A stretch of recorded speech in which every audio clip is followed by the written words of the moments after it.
Mathias et merci d'être dans Trouve ton flow. Tu es là aujourd'hui pour nous parler de ta passion. Alors, je vais te laisser se présenter. Dis-nous qui tu es et ce que tu fais et quelle est ta passion.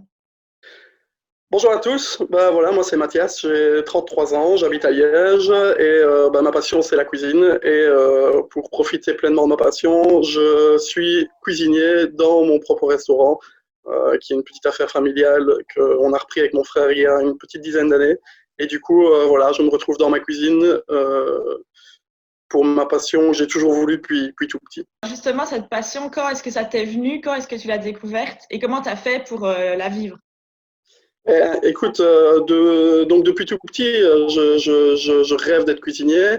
Pourquoi? Parce que mes origines sont italiennes, mais mes parents ont toujours cuisiné à la maison, bien qu'ils n'étaient pas du métier à la base. Mais voilà, quand on a la passion, le métier n'est pas non plus important. Et voilà, en regardant mes parents cuisiner, surtout ma maman, on va pas cuisiner aussi, mais ma maman faisait pas mal de belles choses aussi. Et donc, je l'ai toujours suivi. Cuisiner, ça m'a donné l'envie. Et puis voilà, à 3 ans, j'ai dit à ma mère, je suis monté sur ma petite chaise et je lui ai dit, maman, je veux devenir cuisinier. Et comme je suis quelqu'un de très têtu, j'ai été jusqu'au bout des choses et me voilà enfin derrière les fourneaux. Ouais, ouais. Et ton parcours, c'est quoi alors? Tu as étudié la cuisine? Écoute, en fait, j'ai commencé par une école générale parce que mes parents voulaient que je fasse du général un peu pour avoir quelques bases, quelques notions. Et puis ensuite, je me suis dirigé vachement vers la cuisine parce qu'il y avait que ça que je voulais faire. Et il n'y a que là-dedans que je prenais mon pied vraiment. Et donc voilà, je me suis retrouvé à l'école d'hôtellerie de Spa, qui est une très bonne école d'ailleurs. Mathias, tu sais que dans Trouve ton flow, on est à la recherche un peu de ces activités qui nous font vibrer, où on se sent bien. Est-ce que toi, tu as l'impression d'être dans ton flow quand tu cuisines? Bah ouais, je pense en tout cas, la cuisine me procure beaucoup de bonheur et du coup, quand je suis en cuisine, c'est rare quand je pense à autre chose. Je suis à fond dans mon truc et du coup, oui, ça me procure du bien. En fait, qu'est-ce que tu cherches à transmettre à travers la cuisine? Moi, je cherche à transmettre quoi? Je cherche à transmettre ma passion, je cherche à transmettre l'amour que j'ai pour ce métier, le goût. Je pense que le goût en cuisine, c'est primordial.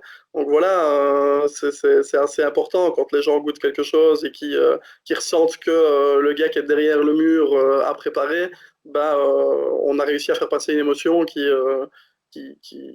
fait plaisir à chacun. Oui, donc en fait, ça peut une émotion et un ressenti que tu peux avoir eu à un moment donné que tu as envie de partager par le goût. Mais en fait, c'est un peu comme un artiste qui veut partager ce qu'il a un peu en lui. Ouais, ouais, exactement. C'est un peu comme un chanteur qui écrit une musique lui-même. Nous, on écrit notre recette. On invente une recette selon nos envies, nos goûts et notre humeur. Et puis on la fait passer. Et puis quand on sonne sur la petite sonnette, que ça part en salle, à partir du moment où le client commence à déguster, c'est comme si il écoutait notre chanson et puis qu'il aimait pas, qu'il commençait à voir ce qu'on a voulu faire passer. Et puis, ça procure, je pense, des émotions aux personnes à partir du moment où ça fait travailler leur palais. Tu vois, c'est quoi l'équilibre à trouver entre faire passer ce que tu as envie à travers tes plats et puis t'adapter aussi aux personnes et aux clients? Bah, c'est pas facile au final parce que voilà, moi j'aime beaucoup de choses. Depuis tout petit, je goûte à tout. Il n'y a rien y a rien qui me dérange en cuisine. Tous les goûts peuvent être utilisés. Donc depuis tout petit, je goûte à tout. L'important, c'est de trouver l'équilibre pour pouvoir servir à un client quelque chose qui, lui, enfin, ça lui plaira en tout cas. Et donc, voilà, il faut faire des choix dans la cuisine. On teste des choses, on goûte, on fait goûter à plusieurs, même dans notre cuisine. Et puis à partir du moment où on se dit, ah ben voilà, c'est bien équilibré, on a assez d'acidité, assez de croquant, assez de ceci, assez de cela, voilà, on peut lancer cette recette. Et puis advienne que pourra. Et notre client, en tout cas le premier client qui va le goûter, va nous dire, ouais, vous aviez raison, ou bon là, je crois que tu t'es un peu raté. Après, on se fait un panel de goûts dans notre tête, avec l'expérience, et puis on arrive à combiner certains goûts afin de pouvoir faire un plat qui s'approche de ce qu'il y a de plus parfait, en tout cas pour nous. Et pour toi, qu'est-ce qu'il faut qu'il ait le plat pour être parfait? Pour moi, ce qu'il faut qu'il ait, c'est que effectivement, pour moi, quand je déguste un plat, il faut qu'il ait de l'émotion. Donc, c'est-à-dire que si je goûte le plat, il faut qu'il me fasse penser à quelque chose. Je mange une sauce tomate, la plus belle petite sauce tomate qu'on se fait le dimanche avec une pâte et des polpettes. Si quand je goûte ma sauce tomate, je pense à ma grand-mère et à ce que j'ai vécu quand j'étais plus petit, eh ben, on a gagné. On n'a pas besoin d'aller chercher des goûts hyper loin, mais au final, s'il fait penser à quelque chose, à un client, à n'importe qui, bah, il transmet une petite émotion et bah, voilà, les souvenirs, c'est important. Et ça fait voyager le client et la personne qui déguste. Donc voilà, moi, on fait un bon petit plat italien, bah, ça peut vite me faire penser à un endroit où j'étais en vacances avec ma famille. Et souvent, quand les clients viennent chez nous, ils se disent ah ben, on est parti en vacances en Italie le temps de notre temps de midi. C'est quand même sympa, quoi. Pendant une heure, quand on est à Liège et qu'il pleut, vous venez passer un petit temps à la cantinetta et puis après une heure, ben, on se retrouve autre part. Oui, donc il n'y a pas finalement que l'amour de la cuisine pour toi, il y a aussi l'amour du partage et d'amener du positif aussi chez les gens. Ça fait partie d'un tout. On peut revenir au même exemple que le chanteur. Le chanteur, il fait pas ça que pour lui. Il fait ça aussi pour les gens. Il y a des gens qui s'identifient à ces chanteurs-là, qui utilisent leurs chansons pour passer une émotion sur un autre moment. Ben voilà, je pense que la cuisine, c'est pareil. Et d'ailleurs, nous, on ne cache aucune de nos recettes. Si quelqu'un veut une de nos recettes, ben, on le lance sans problème. Et voilà, la cuisine, c'est du partage. Et puis la cuisine, c'est un acte d'amour aussi. Faut pas oublier. Et ça, du coup, tu dirais que par rapport à... C'est quoi qui fait ton caractère unique en tant qu'artiste? Tu penses que ce serait quoi les grands points si tu devais te résumer en 3 mots? Ben, la passion, l'amour, l'amour du métier, et puis oui, ce partage. Il y a beaucoup de mots au final, parce qu'il y a l'envie, il y a le bonheur, parce que moi je trouve que on travaille dans un métier où voilà, c'est pas facile l'Oreca, vous avez beaucoup de boulot, on a des horaires compliqués. Mais ça, on me l'a Euh, déjà dit, c'est vrai que vivre sa passion au quotidien, c'est pas toujours voilà, c'est facile, ça. mais au moins tu sais pourquoi tu le fais, quoi. Voilà, exactement. Donc nous, on passe des fois 12, 13, 14 heures dans notre cuisine, mais voilà, on le fait tellement avec passion en tout cas pour moi, la cuisine n'est pas un travail. J'ai jamais eu les pieds de plomb quand je suis arrivé au boulot.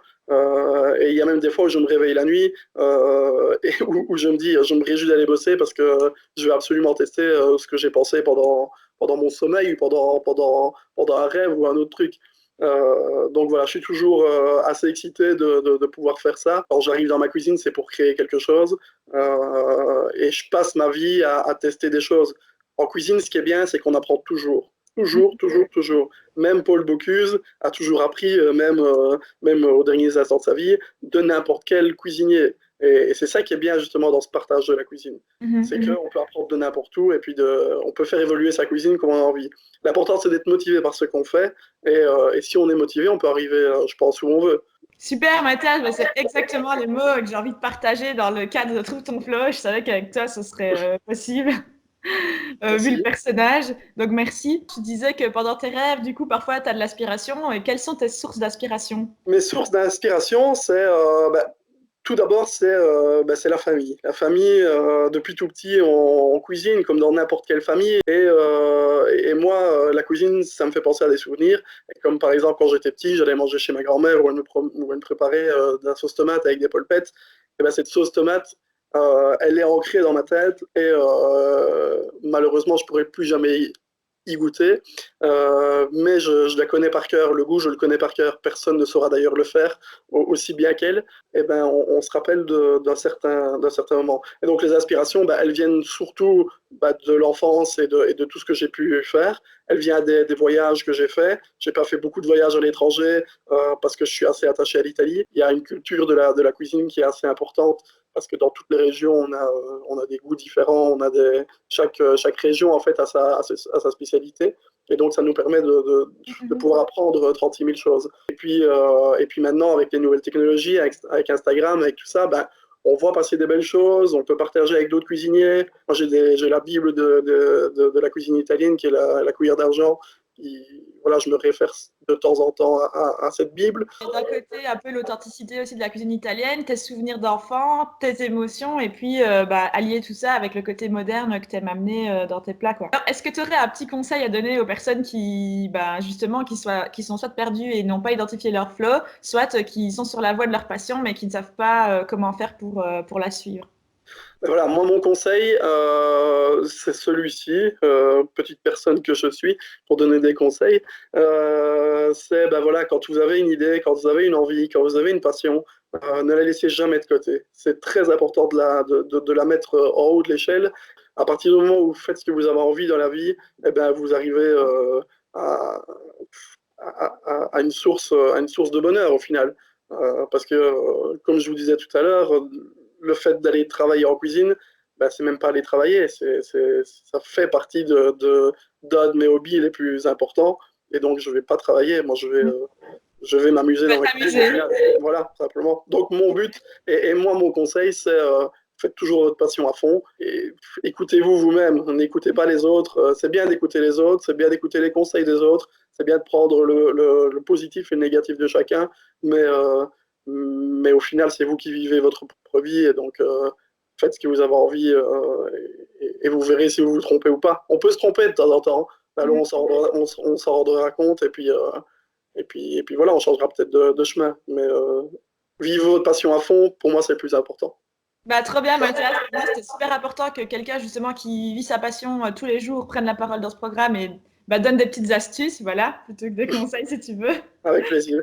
Donc, un grand merci et j'ai hâte de pouvoir à nouveau goûter tes plats à la fin du confinement. Ce Avec sera grand plaisir.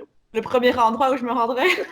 Merci beaucoup. S'il y Merci. a de la place. Ah, il y aura de la place, mais en tout cas, il y a de la place pour l'instant. Donc, on va voir. On ne sait pas quand on va réouvrir. On verra. Bon, bah, merci, Mathias, et à Merci à bientôt. toi. À bientôt.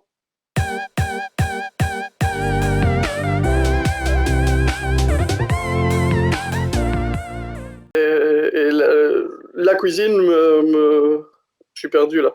La cuisine, ouais, la cuisine, Un peu ces activités-là qui nous font vibrer. Est-ce que toi, la cuisine, ça te provoque ces sensations? Et euh, si oui, est-ce que tu peux nous expliquer exactement ce que tu ressens? si vous saviez. Euh,